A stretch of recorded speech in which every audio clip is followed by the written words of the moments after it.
On today's episode of WatchJRGo, guess what's back? I know what you guys want to see. It's time to make the $1,000 IROC-Z Camaro sound good. In the last episode, of course, we put a new transmission in this thing and took it for its first drive, but we've got more fun stuff up our sleeve for this car.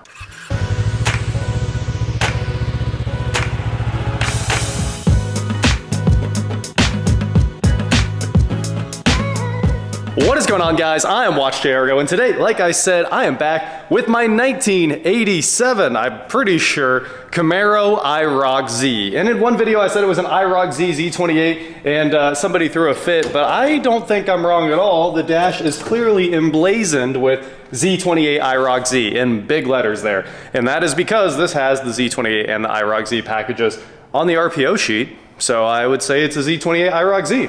Anyway, obviously we have all the cool RPO codes, but we do not have a 350 in it, so it's not one of the ultra valuable ones. It is just a 305.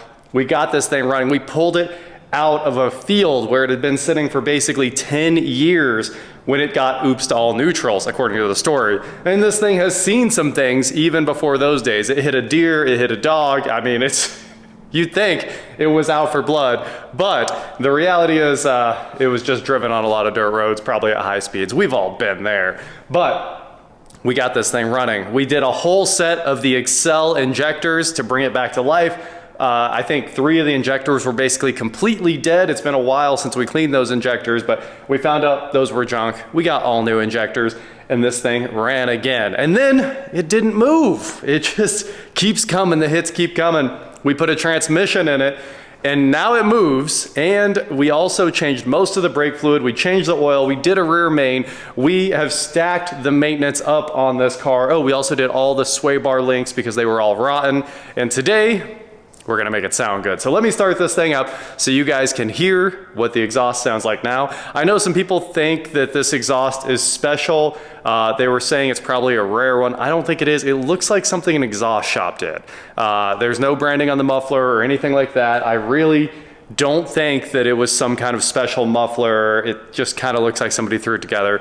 But they did a good job. It's not rotten, and it's been on here for 10 plus years sitting. I mean, look at the exhaust tips. You could assume they were brand new. So it was quality metal, whatever it was, but it's also like some slid through the mandrel, no polishing. So that's why I think an exhaust shop just slapped it together. I don't think it's anything high end, so don't hate me for taking the exhaust off. We really need to clean this thing up more. I mean, I vacuumed it because you really couldn't even sit in it before. It was so bad. All the leather's coming off the steering wheel here. The seats have seen worse days. It's pretty wild how rough this thing looks after just sitting out in the sun forever. But the door looking like this, just covered in dirt, is pretty gross. Maybe I'll give it a quick wipe. All right, guys, let's start this thing up so you can hear the majestic current exhaust. Here it is.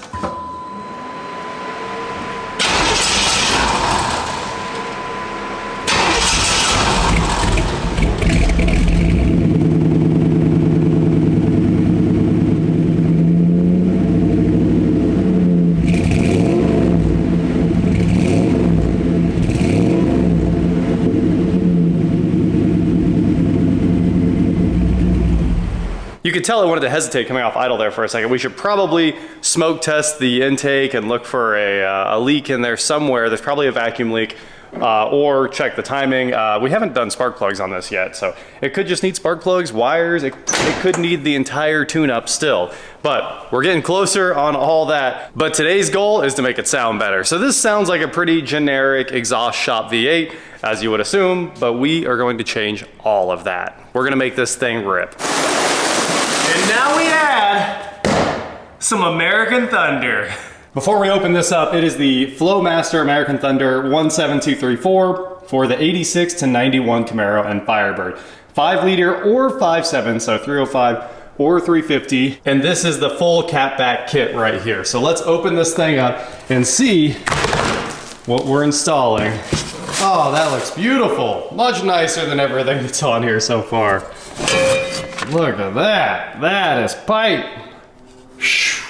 I'm a big fan of this style of exhaust with the actual duals coming out each side. I think that's how all sports cars should look, really, either center exhaust or both sides.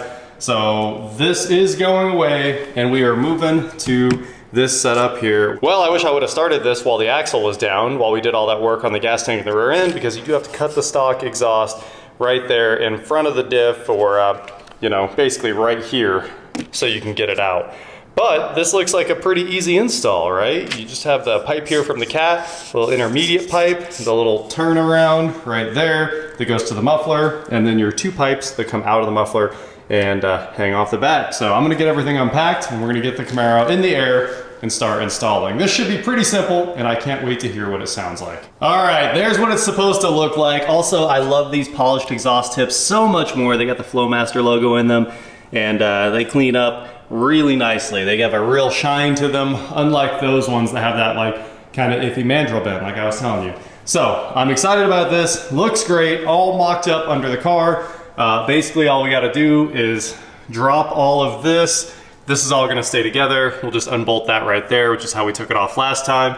And then we probably will have to cut this pipe because I don't want to drop the rear end again. So we'll just get to pulling. Look at that shiny new transmission under there. This car is looking pretty blinged out underneath, so that is nice. And then it could really use a new hanger here. That strap or rubber strap there is starting to look pretty old, but we'll just pull these 2 bolts for now, and that will get us moving towards our new exhaust. All right, there's our cut right there. It's pretty much as over the axles I could get it. Actually, plenty of room. Didn't even hit the heat shield of the gas tank, so I'm pretty happy about that. And the exhaust is on its hangers, so it should stay. And a couple wiggles right here. I expect it'll come right off. Look at that. All right, out with this old nasty looking pipe right here, and in with the pretty shiny stuff right there. Just give me a couple seconds to pull that strap over there and then wiggle this out of its mount here, and I think we're good to go. I do think when I hung this up, I had to shoot this mount in with the exhaust on it. It was like the only way it would go together. So I might actually have to unbolt the mount, and then we can get the exhaust off. Also guys, look at the difference here. It's gigantic. This one pipe is bigger than almost both of those coming out of the exhaust shop exhaust there. Getting rid of those flow restrictions, that's what I'm talking about. This is gonna look and hopefully sound really good. All right, we've got the old exhaust out, just unbolted that hanger over there, and then like I thought, you actually have to unbolt this. It won't slide out no matter what you do. Even if you, I really don't know if you cut it right here, I still don't think you're gonna be able to slide this out of its bracket. And to further prove my point, to put this back on, I had to bolt it back in with this in place. So I figure this is the hardest part of the entire job right here. It's 2 bolts, and you'll have to use a wrench instead of power tools, which is a little unfortunate. You know, modern cars would never. But this one, you'll have to sneak up in there with a ratchet wrench and work above that bracket right there. Once that pipe is in place, you're ready to go on the rest of this, and it should all be easy. So I am excited for this part. It's time to get all the pipes in place, the intermediate pipes, and start putting the exhaust together for real. Also, the new transmission was leaking and leaking and leaking. It just has not stopped leaking. In fact, you can see a trail of transmission drops coming in and out of the garage where I drove this in here. And I figured out what it was. I talked about it with my dad, and I was like, look, I've got the converter in. I know the converter's right. It clearly had a new seal on the front. I don't know why it would be leaking. And he was like, pump bolts, like, what else could it be? It's either a cracked converter or a seal on the front, the input seal, or it's the pump bolts are loose. So I pulled down the little cover right here, and lo and behold, the very bottom bolt was completely loose. And some of the others were, I wouldn't call them exactly tight. So I just finished pulling that cover back off, tightening all this back up, and now we're gonna try to fill this thing with transmission fluid again, because I feel like it's leaked out at least a quart and a half just from running. And it was really only doing it when it was running. So hopefully now the transmission stops leaking. So we're knocking out multiple projects here. It just never ends, right? So unfortunately, I don't think I'm ever going back to that transmission builder after this. That is pretty important that you don't miss the pump bolts. And if that very top bolt on the pump is loose, the whole thing has to come back out just to tighten it up. So it's a massive job to drop all of this again. So hopefully we're not doing that. I can't wait to start this thing back up here in a second. Mostly to hear the exhaust, but also to make sure the transmission's not dripping anymore. This whole exhaust does just clamp together with these clamps right here, and the instructions from Holley did say coat these with anti-seize or heavy grease to make sure they don't get stuck like the ones that we had to cut off of that exhaust did. So we are going to do exactly that, and then hopefully this one is serviceable if it ever needs serviced. All right, I took a little break, ran to Atwood's, got the bolts we needed to get the exhaust put back on this thing, changed some things up with the hair, and now it's time to finish assembling this exhaust. The time has come. So it is a metric bolt, as you would expect. I also picked up some SAE bolts because it's a really weird thread that's super close to 3/16 but is M1015. So we're gonna go ahead and try that out. Once I get this bolted on, we can get to work actually putting the exhaust together. So shouldn't take too long. There's not much to show you guys here. It all just slides together and you put the clamps on it. So you're gonna see it together here in the next couple of seconds. Woo, look at that. The perfect exhaust setup. Duals, baby. We got the Flowmaster logos in there. Got them level. Who knows, it'll probably need re-leveled. But the exhaust is all in. It kind of hangs a little weird, but it clears everything in that position right there. I know you could set this really wherever you want. So these things are kind of infinitely adjustable. That's kind of where I wanted it to get the tips right. And obviously there's plenty of ground clearance. Like the diff is still way lower than the exhaust. So we should be good. And I could flip this one around, but then it's close to the drive shaft. And the last thing I want to do is cut a drive shaft in half. I've done it before. On the Rolls Royce when the whole thing exploded, so believe me, it wasn't just an exhaust clamp, but everything's together, new bolts, we got her all in here. The transmission seems like it stopped leaking, so let's get this thing down, start it up, and get the transmission refilled. And then I think we're gonna take it out for its first actual maiden voyage. I hope. The sun did go down. I know we still have a lighting situation here, but we really got to drive it tonight. It might wake up all the neighbors too. So that's a downside. Let's find out just how loud this is. All I know is it should sound incredible. All right, guys, it's time to start this thing up. We get to hear the American Thunder, which I'm pretty excited about. I did just check the transmission fluid, put a bunch in there, so hopefully we've got that resolved too. But let's start this thing up and see what it sounds like. Here we go.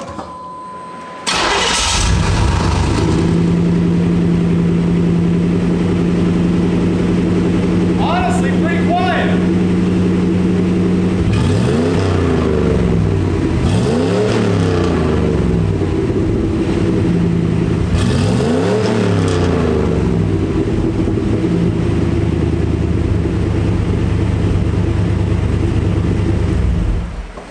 All right. Man, look at that smoke. We got a lot of oil to burn off this exhaust. I will say this tip can come out a little bit. I think I've got it a little twisted there, so maybe loosen up the clamps a little bit. We'll give it a twist, but for now, let's go get this thing out of the road. Hopefully it drives even better now that it's full of transmission fluid again. And we got a transmission that shifts. Look at that. It's about time it started working. Finally driving the $1,000 Camaro.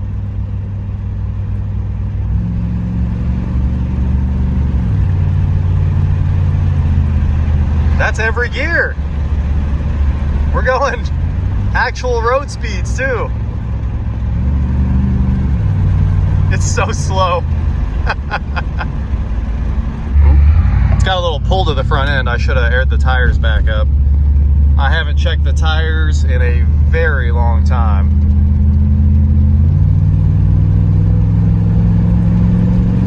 I wish we had a speedometer, but we're flying, baby. Warp speed.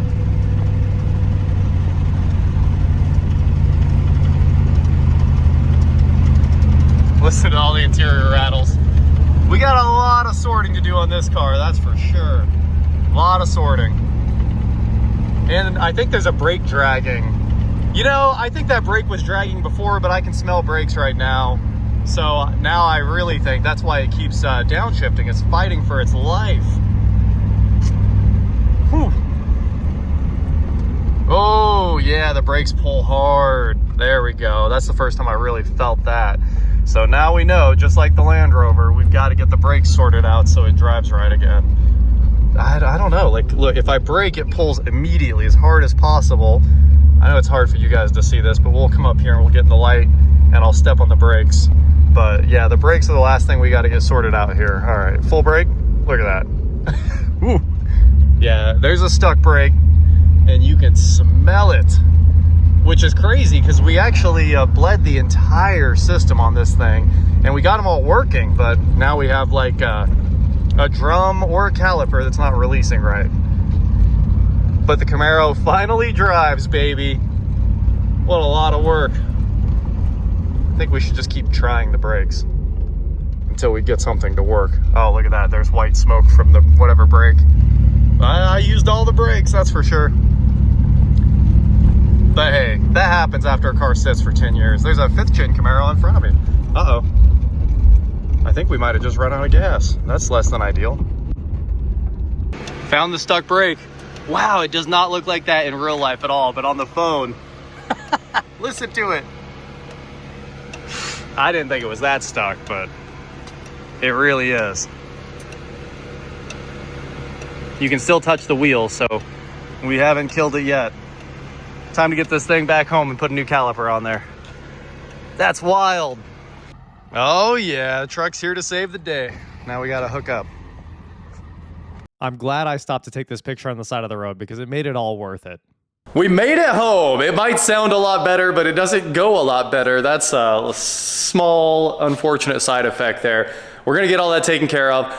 Luckily, Jackson was over here to buy some lights while I was stuck on the other side of the neighborhood with this car, and he brought my truck over, and I just cracked the brake bleeder, and it immediately released the brakes, and we drove it back. So, made it home. It might have been a little sketchy, but it needs a passenger front brake something. I don't know. It could just need bled. There's a chance there was water in there, but I think we bled all of them. And there's a chance it's a bad brake line, and there's a chance it's a bad brake caliper. Could be any of those things, but it was pretty cool to see it glowing. Absolutely glowing. And it drove great for the first 2 miles. We drove it 2 miles before the brake got stuck on. So tonight the Camaro went further than it's ever gone before, and it sounds a lot better, and we've just got more little things. We're gonna keep finding problems on a car that's sat abandoned in a field for 10 years. So that is it for today, guys. Thank you so much for watching. Don't forget to head on over to shop WatchJRGo.com for cool shirts just like this. And please like, share, subscribe, do whatever you wanna do, and I will talk to you next time. It's not glowing red anymore though. It's all cooled off. Oh, you can still hear it. You can definitely still hear it. Oh, I think we just lost a center cap. I'm gonna have to go on a hunt tomorrow. It looks like it expanded from the heat there and blew out the center cap. Ouch. Those IROC-Z center caps are probably a little bit rare, but I'm just glad it's home. Nighttime, in the middle of winter, kind of tough to have this happen.